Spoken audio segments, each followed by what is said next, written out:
Recheada de símbolos e grandeza, a história de São Caetano do Sul começou nas terras de uma pequena fazenda. E nos passos do progresso foi construída uma estrada de ferro, que deu passagem para os primeiros imigrantes italianos em 1877.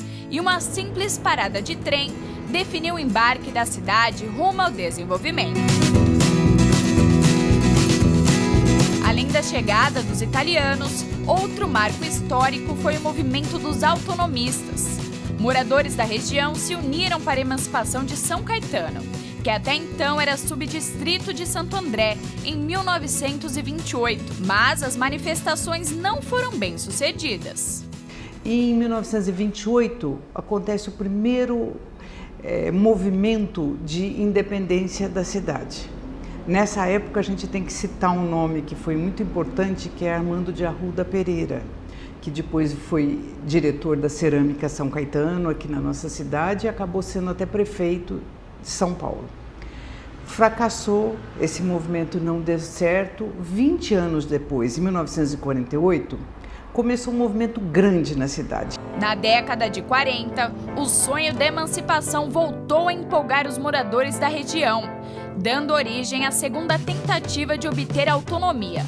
O Jornal de São Caetano e a Sociedade Amigos de São Caetano lideraram o movimento em 1947.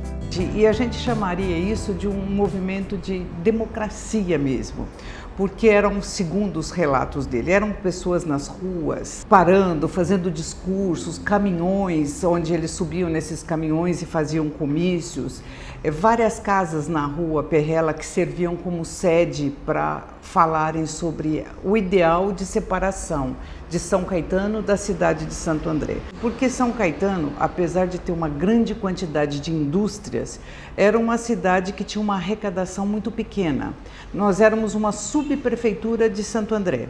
Então, a arrecadação que vinha para a nossa cidade era muito pequena. E a cidade não tinha ruas, calçadas, o problema da água, da falta de água era grande.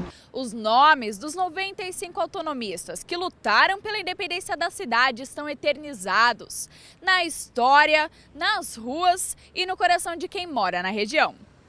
O que eles lutaram para essa separação é um marco muito importante na nossa história, porque todas as conquistas vêm após nós termos o poder legislativo e o poder executivo aqui na cidade. E isso foi fruto desse grande trabalho que foi feito por esse grupo de idealistas da cidade, utilizando o jornal, defendendo ideais de que a cidade precisava de ter um hospital, que a cidade precisava se urbanizar.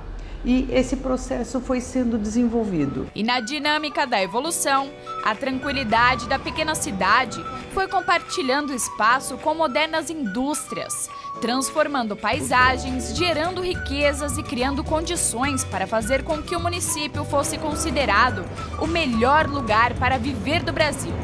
Mas quem fez história como autonomista Mário Porfírio conta que nem sempre foi assim. Eu encontrei uma cidade pior do que aquela onde eu morava, no Paraná. Eu, com os meus 4 anos e meio de idade, eu achei horrível morar em São Caetano. Não tinha água encanada, não tinha esgoto, não tinha um jardim, não tinha pronto-socorro, não tinha nada, absolutamente nada. E eu fui crescendo dentro do que era possível, como toda a população de São Caetano. Hoje, com cerca de 150 mil habitantes, a cidade tem o mais elevado IDHM, Índice de Desenvolvimento Humano Municipal do país. É uma luta que valeu a pena. Eu começaria ela de novo se eu tivesse hoje 20 anos como eu tinha naquela época. Começaria tudo de novo, igualzinho, sem mudar nada. Com todas as dificuldades que nós passamos, eu passaria de novo.